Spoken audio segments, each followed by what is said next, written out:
Hi, it's Will from knifemaking, and this is a tutorial on how to make a dagger. Just like this, see it? You see that? It's a small dagger. You could call it a hidden dagger because you can hide it inside clothing or a vest or something.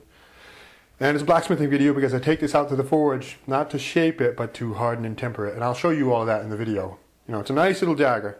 I'll take you through all the steps on how to make it. You know, shaping it and filing it and doing all the stuff. It's a fun little project. I like it. And I also started another project here, the larger dagger, and I'll be showing you that, how to do that. That'll be a little while from now, another kind of blacksmithing video. I wanted to say a couple of things. A dagger is a little bit different from a regular knife. Like if you remember my other knife making tutorial here, you know, this shape is a lot different and it's only edged on one side. See it? Whereas a dagger, the shape is much different. It's very centered, right along a center line, and it's very pointy and sharp on both edges. So you handle it a little bit differently, and it's made for well stabbing. You know, it's a serious weapon, an assassin's kind of weapon. So let's launch a tutorial on how to make and blacksmith a dagger. Thanks.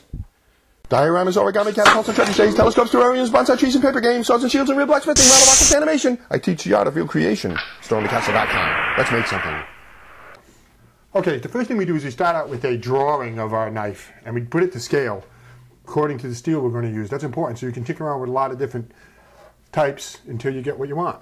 See, and this is 01 steel. Great steel for making knives. So there you go. I lay it down, going to mark and cut my steel to the size of the knife. And then cut it off. Now I do have a lot more stuff on my website, stormthecastle.com, in the blacksmithing section. You can watch all kinds of knife making stuff and sword making stuff. So that pattern that we did, we cut it out of the paper, and then we glue it down to the piece of steel we cut. You know, it makes it very easy for us to shape the steel. It's a nice little technique. You can use any kind of glue at all. You know, we're just going to scrape it off or use a razor knife to get rid of it once we're done with the pattern. Now we need to start shaping it. And in this tutorial we don't do much blacksmithing, just to harden and temper it. But I use a hacksaw to cut out the biggest pieces, particularly on the end of the blade there. You know, most of the bigger pieces makes it a lot easier to shape. So just rough shape it. See how it's cut with the hacksaw, and then I used a belt sander to get it down to a fine shape like that. See, it's just about done. A few extra things to do. Use any tools you got. You can use a file to do this whole process. Hacksaw and a file. Now and then I went to a smaller 1-inch belt sander to touch it up. You'll get it in a nice shape.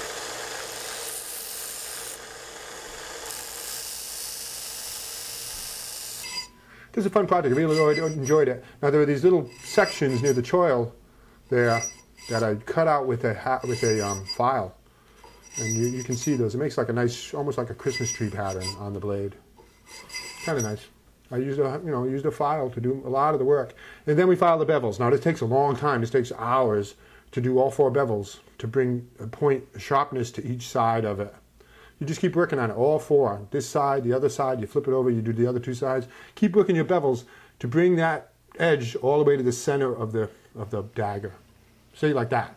See, that's all file work. Now we're going to make the guard, and I just used a bar of brass. And brass is nice, it looks good, it's easy to work, you can drill it, you can file it, sand it. You know, I cut off a piece for the guard, the size that I wanted.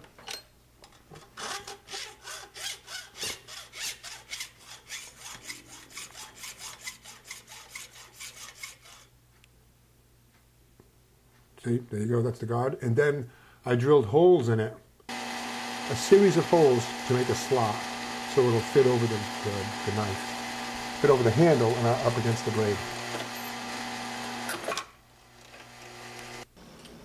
See the series of holes? 5 holes. Then I use small tools. You can use a jeweler's saw, small files, to drag those holes out to make the slot. And then you can fit that over the handle and onto so it works as the guard.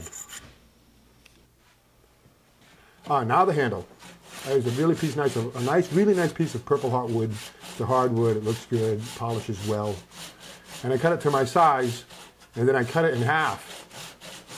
And I cut a block of it the size I needed, and then cut that in half, each half, of course, for the handle. See, getting there. Now we're going to start prepping the handle, but we aren't going to secure it yet because the knife still needs to be hardened and tempered, but you'll see. I marked out 2 holes so I can pin the wood to the metal, and then I drilled them out. You got to use a good drill because it is steel, but no problem here. 1/4 inch hole, because I'm going to start with 1/4 inch wooden dowels to just pin it temporarily, and then I'll move to brass dowels to pin it permanently. See, there's our holes. So now we can attach the handle, but not only temporarily. Now, this is how you drill out the handle so everything's perfect. Clamp 1/2 of it to the blade and drill it out.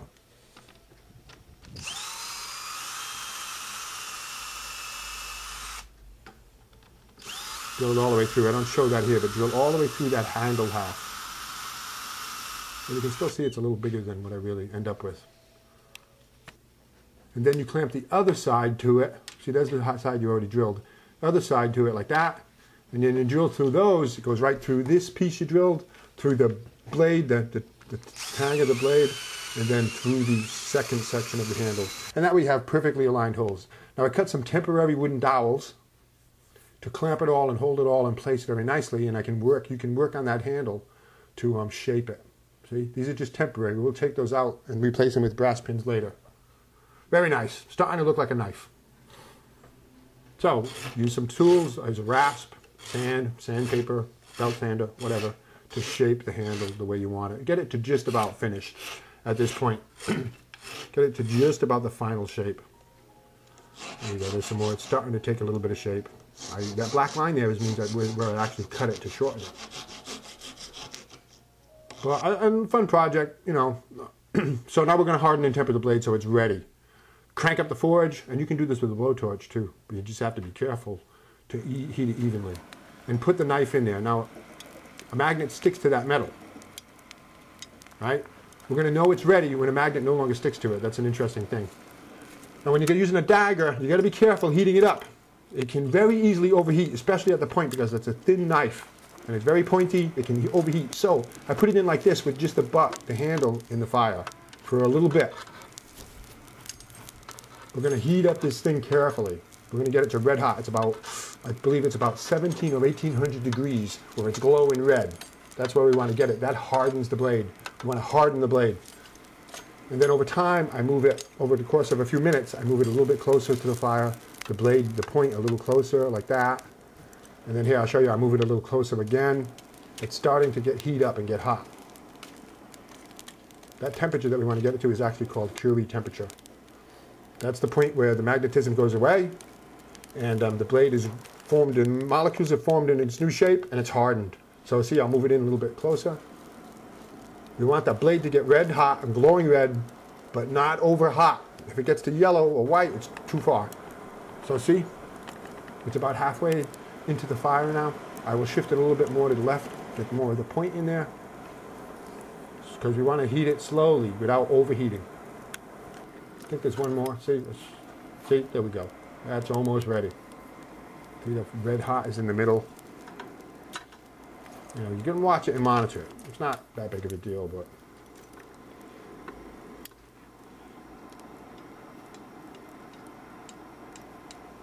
see, I'm going to do a little bit more. That point is just not quite ready.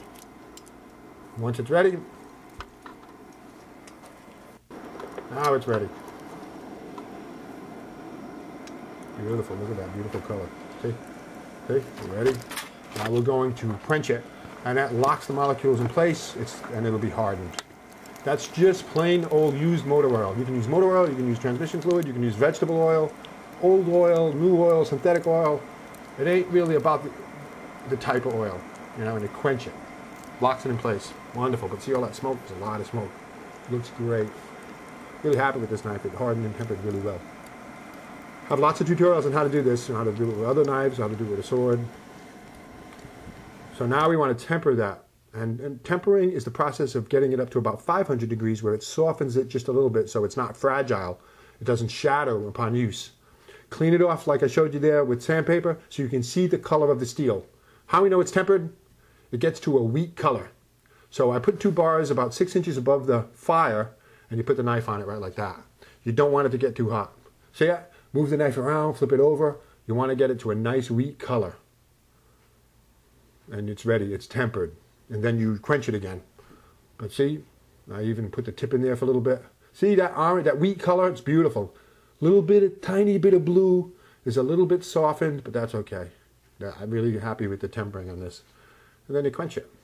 It's only 500 degrees, so it's pretty easy. That's that. This knife is hardened and tempered. I love it. So now, let's finish this thing off. I'll go to the polishing of it. Now, I started out with 200 grit emery paper to get it clean. Right? It's looking good. And then I moved on to, well, I'll show you a little bit of that. You know, clamp it down and start working on it. Because it's a knife, it won't take too long. But there, I started with 200 grit. It really gets shiny. And you can get this really, really shiny depending on how much work you want to do. You can even use a buffing wheel on it later. And then I moved up to a 400 grit, a 500 grit, a 600 grit. I moved all the way up to 1200 grit to get it really shiny. But I didn't buff it. See, there's the 400 grit. You can see it's starting to come out. And you want to be careful if you want that bevel to stay in there. See, 400 grit. So that's it. Now the blade is done. Now let's actually finish it. I cut 2 brass pins, 1/4 inch thick, to the proper length, a little bit long. So now we can glue our handles and our pins and pin it all and do it all. Finish this thing off. I use Gorilla epoxy glue, 5-minute set. That's all you need. Some people like longer setting times. I don't need it. Mix up that Gorilla glue. That's the 2-part. Mix it up really well. Apply it to the handle pieces. Right, like this. You know, you can be liberal with it. Don't have to be stingy. You know, really get it on there.